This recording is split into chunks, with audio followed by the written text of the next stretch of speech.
You're always throwing me in at the deep end. No.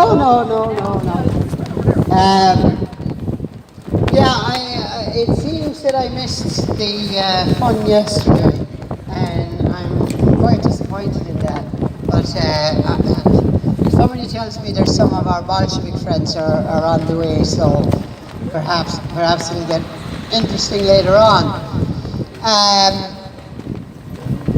But yesterday it was the Rainbow people, and they're very confusing. It used to be about gay rights, and then gays became all kinds of letters. The ones that confuse me the most, of course, is the ones who are demanding their rights under the letter Q, which is questioning. So basically what they're saying is they're denied their civil rights on the basis that they don't know what they want. Now, that to me is rather confusing. The second letter that doesn't make any sense to me is A, which is supposed to stand for asexual, which means that they're not really interested at all. Now, I don't know how your civil rights can be denied to you when you're not even interested in them yourself, but apparently the LGBTQARTCLMAWPRUC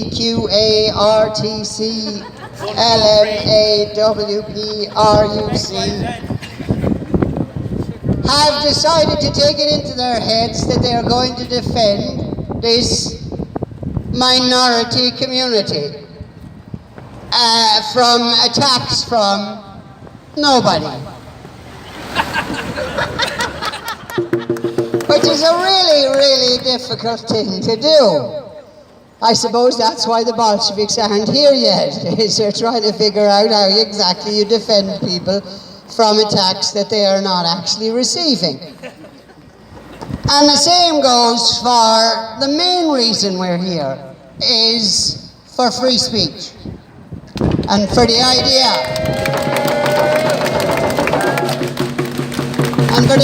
on its most simple level, that the Irish people have a right to speak in their own country, and they have a right to use whatever platforms are presented in this country as free speech platforms, as corporations that provide free speech platforms. If Google wants to admit openly and loudly that no, we are left-wing Google, we are socialist Google, we are communist Google, well, I think most of us would kind of shrug our shoulders and go, well, you're being honest anyway. And at least now we know, and so does everybody else. So does everybody else, that if you want to find Karl Marx videos or Vladimir Ilyich Lenin videos, YouTube's the place to go. But if you want to actually hear the truth about what is happening in our nation today, and the truth of what's happening in our nation today is very interesting. Very interesting, and not in a good way, in a very dark way. Because the left, the political left, has never been more powerful in this country than it is now. And the group you saw yesterday have never been more powerful than they are now.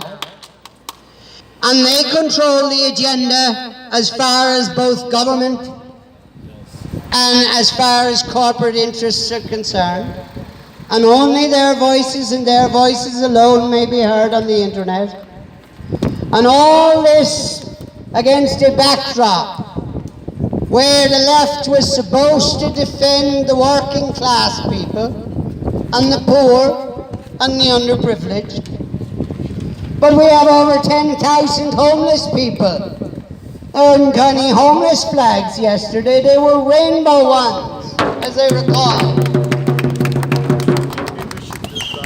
And when we, or more specifically, Gemma offered to accommodate homeless people in the evenings here when we'd still be here, first of all, they made fun of that.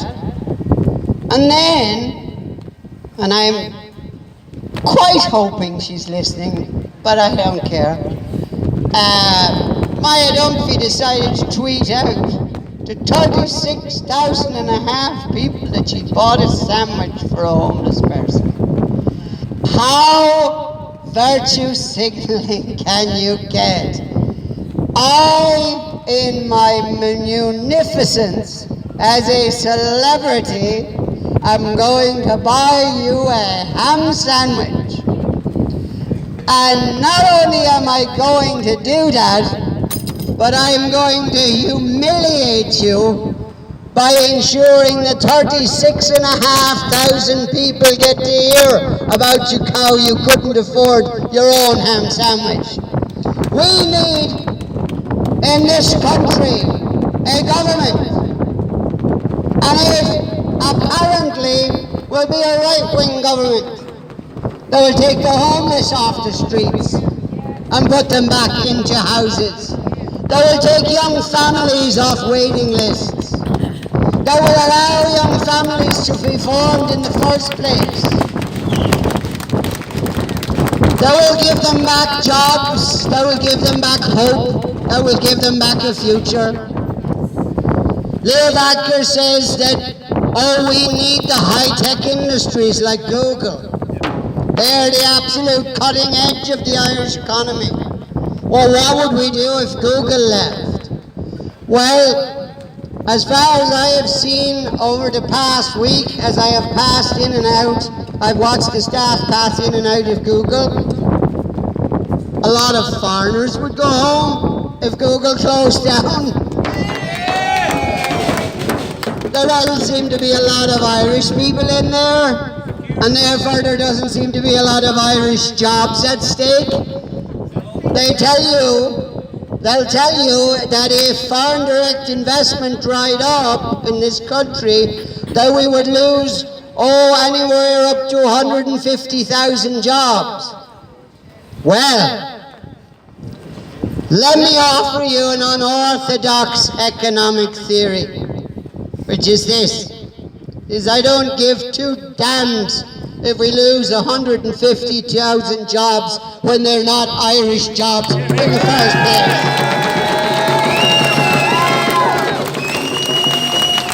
And when those 150,000 jobs are provided to foreigners on terms which in reality means that these multinational corporations pay absolutely no tax in our country,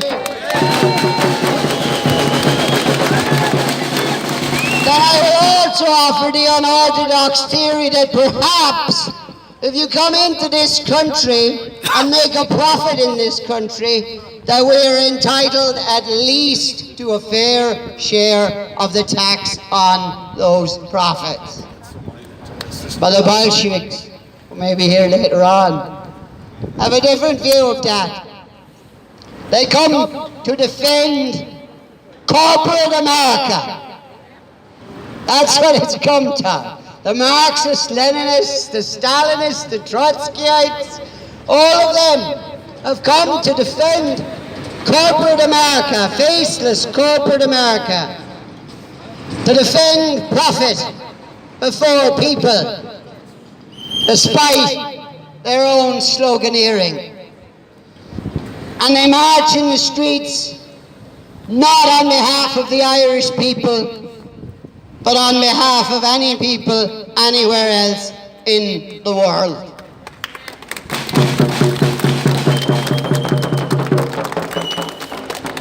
It was noticeable yesterday watching, and it's noticeable among left-wing crowds nowadays, and I love to see the tricolour.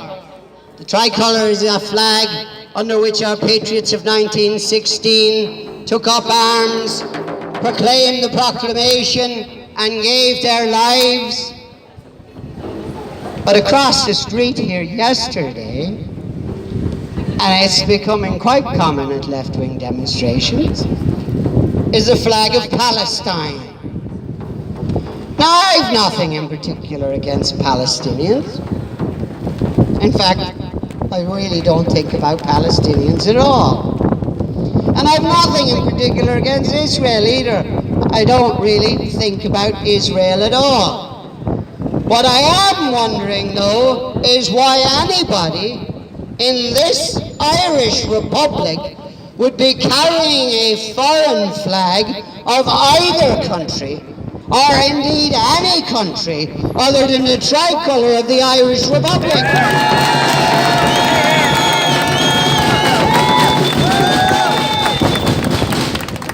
Because the promises made, and they were promises meant, and they were promises paid for in blood and sacrifice.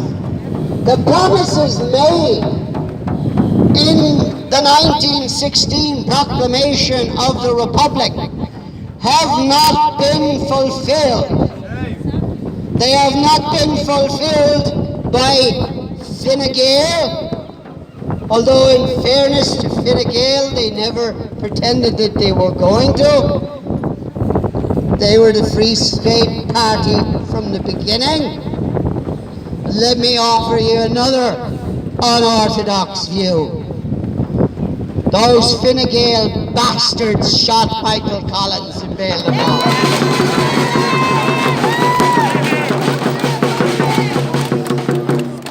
Now take me to court.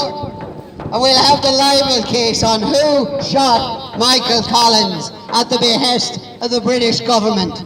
Was it not our own William T. Cosgrave on behalf of the British government as a British agent? And there was the end of the Irish Republic, dead on the roadside in Ballymore. And after them then came Fianna Fáil, the Republican Party. You know that Fianna Fáil, most people don't know this, but if you're old enough, Fianna Fáil had 6 principles at one point. They were simple enough. They were the restoration of the Irish language, the restoration of Irish unity, the independence of the Irish nation, and so forth. In 1998, they quietly dropped them at the Ard Fheis. They quietly removed the 6 principles. Now, since they hadn't talked about them in about 40 years, nobody actually noticed they did that, but they did do that. They did do that. So Fianna Fáil officially declared itself to stand for absolutely nothing. But they had the audacity nonetheless, to keep the caption, in brackets after their name, the Republican Party. Well, I ask you the question, what is a republic? What is a republic if it is not a place that defends its people? What is a republic if it is not a place which has citizens? And there is a huge difference. And it was a huge difference that we fought for in 1916, which was whether we were to be citizens of a republic, which is to say a free people, or whether we were to be subjects. And to me, it doesn't really matter whether that's subjects to the British Crown or whether that's subjects to the crowned heads in Brussels. It doesn't really matter to me whether it's the kings and queens of international finance that wear the crown. The kings and queens of international finance, represented most finely here by the Google Corporation, the mouthpiece of corporate America, not the voice-piece, mind you, of the people of America, because they have made every effort to ensure that every election in that country is rigged, the same as the abortion referendum in this country was rigged.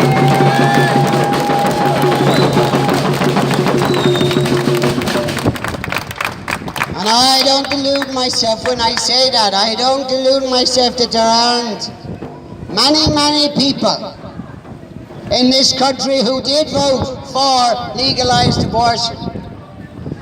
And I don't doubt even that they are a majority, a manipulated majority, a lied to majority, and a tricked majority. But here's the thing, because some people say to me, in particular as the leader of the National Party, is why not focus only on mass immigration? And I get their point to this extent, that there's no coming back from mass immigration. Demographics is destiny. When the Irish people become a minority in their own country, then there is no point anymore in talking about an Irish Republic.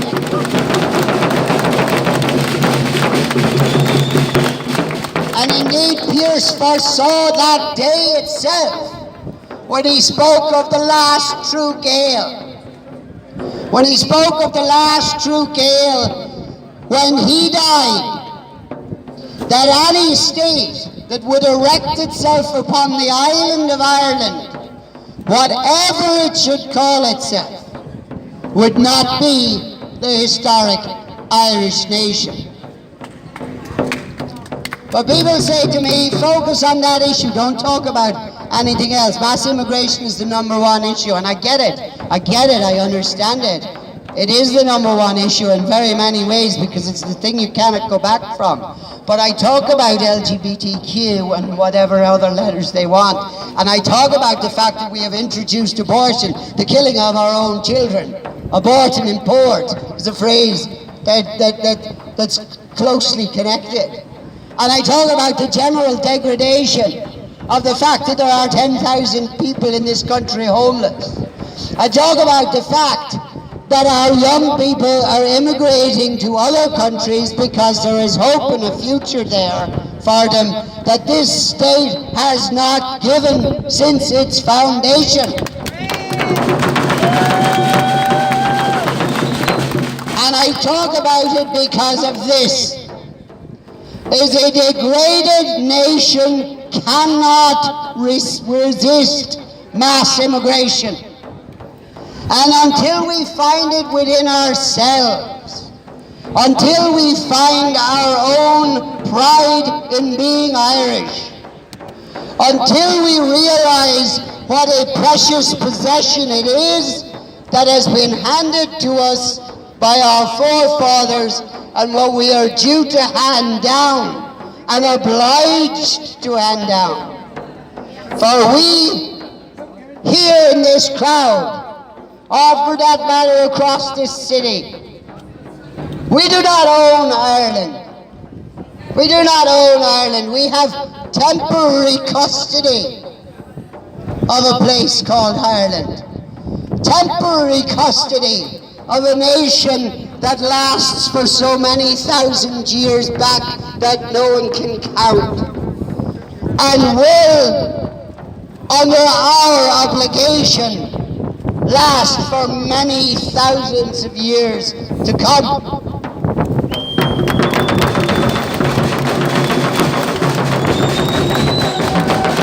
But in that sense, we have a huge responsibility, because we are a passing generation. Every generation is a passing generation, and every generation thus is only a custodian of that tradition.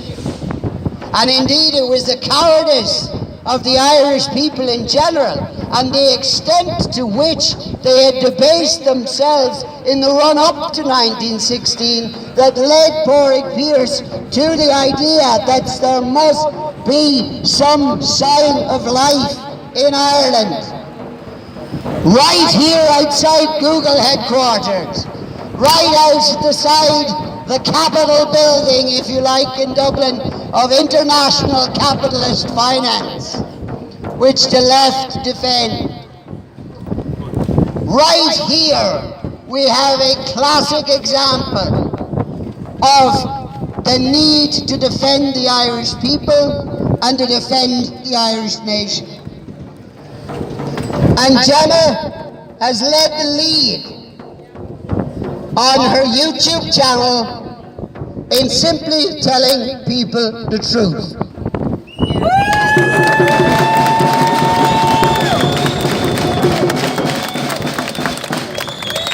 Because as she has said herself so very many times and so very correctly, if the Irish people want to commit mass suicide, and in particular, again, I return to the question of the left, they seem to have a suicide, a murder-suicide pact going on. Because the first people that the Sharia law advocates are going to get rid of is the left. They're not interested in their ideas of liberalism. Do you think any of those people would be tolerated in Iran?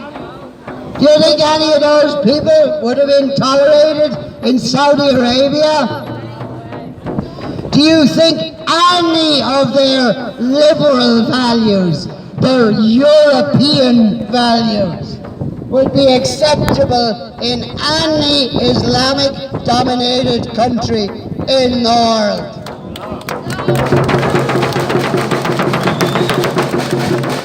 If we do not stand up, if we do not make our voices heard, if we do not find platforms from which to have our voices heard, then the Irish nation of this generation will go out in the same indignity.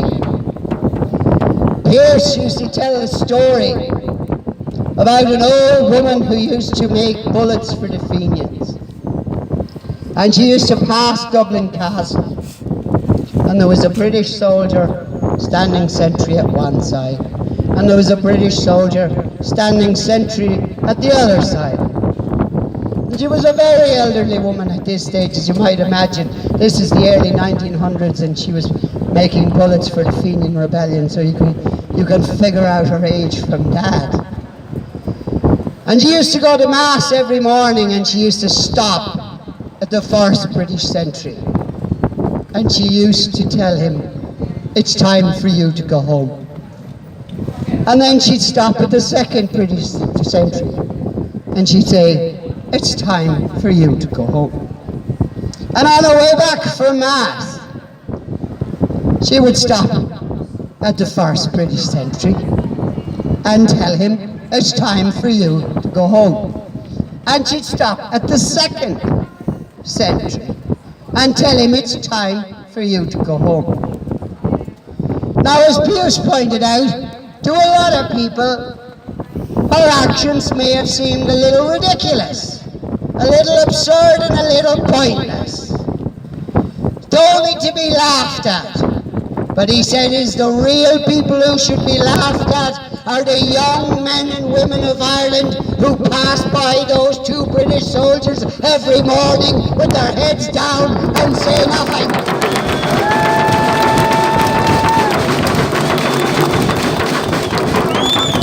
And the occupation forces in Ireland today are situated in buildings like this. Are we going to pass them by and say nothing?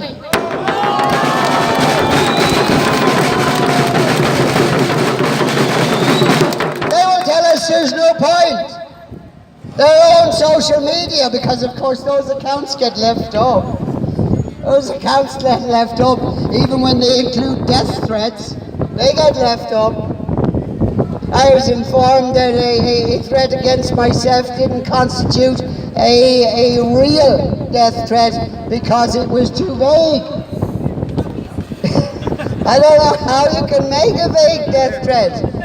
I think talking about Gemma's situation and the fact that she has asked the corporate heads in Google headquarters here to come down and actually show her just one piece of evidence in which she has advocated hate of any people at any time, anywhere on her YouTube channel.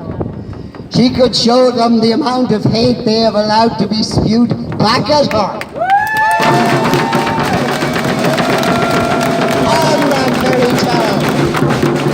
On that very channel that has not been taken down. So we have an option here. We have a beginning here as to whether we are going to say to ourselves, Ireland has a future, And Ireland will not be an occupied country by corporate Google, corporate Twitter, or corporate anybody. That we will no longer allow our government to crawl on its hands and knees to Brussels and beg. Leo Varadkar in the last couple of days has said Boris Johnson is being unrealistic. I don't know if Boris Johnson is being unrealistic or not. I really don't know. I don't know the state of the British economy in any great detail. I don't know the state of the British economy in any great detail. But I do know the state of the Irish economy in great detail. We are 255 billion in debt. House prices are through the roof, exactly as they were in 2008. Ordinary people cannot afford to buy homes to live in. We have created the same crisis as we had in 2008, and we're going to repeat it again. On October the 31st, we have this Brexit, which is going to be a no-deal Brexit, because Leo's decided he's not for negotiating, he's for sticking with his pals. Jean-Claude Juncker's still there. I don't know how. It's pickled, I suppose, is his preservative. Pickled is his preservative. But he's staying there for a little while longer till Ursula von Leyen takes over, and she will pursue the same policy of telling the Irish government what to do. We had a very simple opportunity when the British voted for Brexit, as we could have negotiated a bilateral trade agreement with them to take care of Ireland's interests. We did not have a government that had the guts to do that. We did not have a government that had the guts to do that.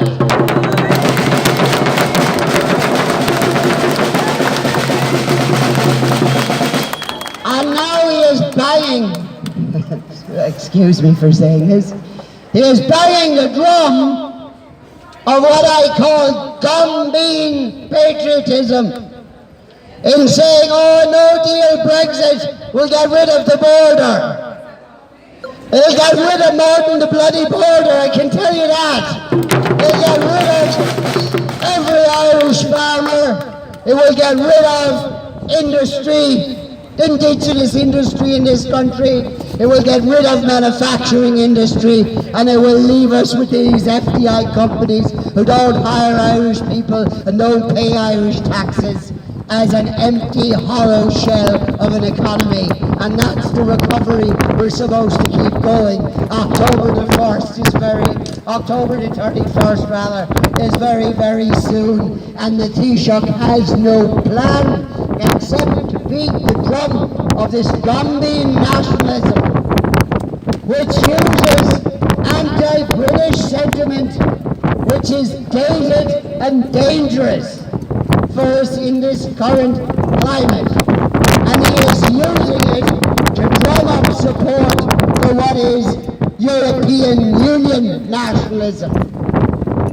And time again I'll say it, is we, the Irish people, we're European by geography, we are Irish by the grace of God.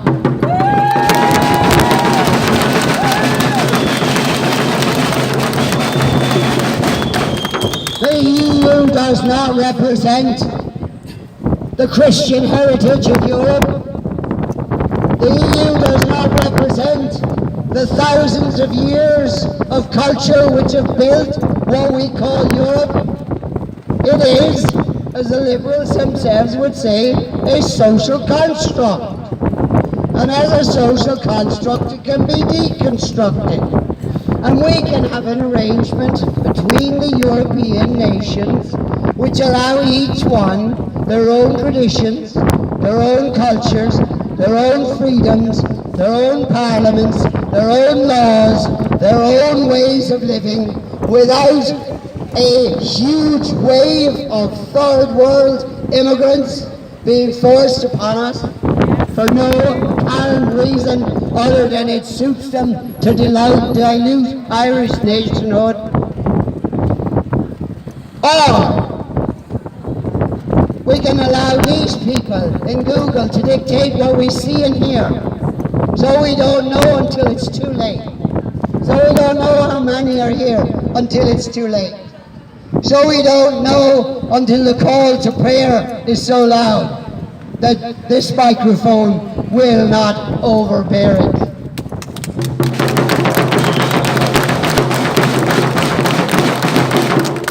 And I think we all have to commend, and I will finish on this, at least for now, we all have to commend Gemma O'Doherty in particular.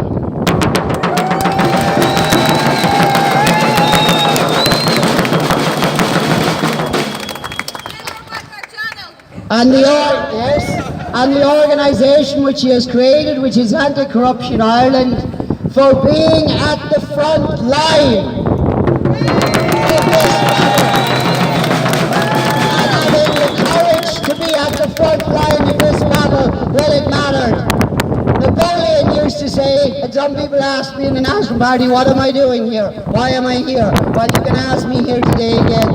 Napoleon used to say, march towards the sound of the guns. This is the front line. This is the front line.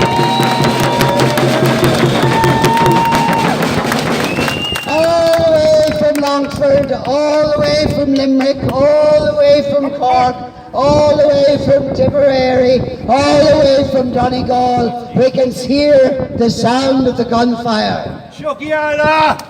And the time has come, while that gunfire is at least just metaphoric. Those channels that were taken down were nothing more than a platform to speak from. And when a corporate organisation like Google, or a corporate government that masquerades as the Irish Republic, decides that it is too frightened anymore to allow such a platform to exist, ask yourselves, how powerful really are they? How powerful really are they? Because if they were so omnipotent, they wouldn't care who's speaking in the streets. They wouldn't care who was speaking on the internet. It wouldn't be a problem. They're afraid. They're afraid of a revived Irish nationalism. They call it the far right. I don't mind. They call it the far right. But what it is authentic Irish nationalism. And if it's far right, then Pádraig Pearse was far right. If it was far right, then James Connolly was far right. If it's far right, Tomás McDonagh was far right. Because all that is being heard in the streets outside Google for this last week from anybody who's taken this microphone as far as I can see or hear is authentic Irish nationalism. Nothing imported from abroad, no copy of a French or an Italian or a German or a Polish or any other cause. Just an authentic Irish nationalism.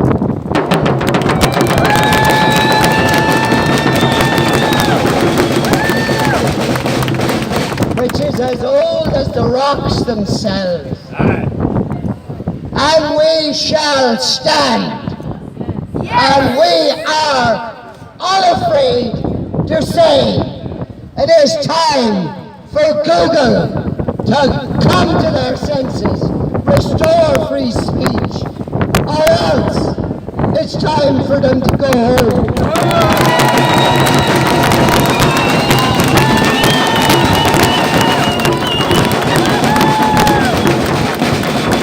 It's time for them to go home and take their foreign workers with them.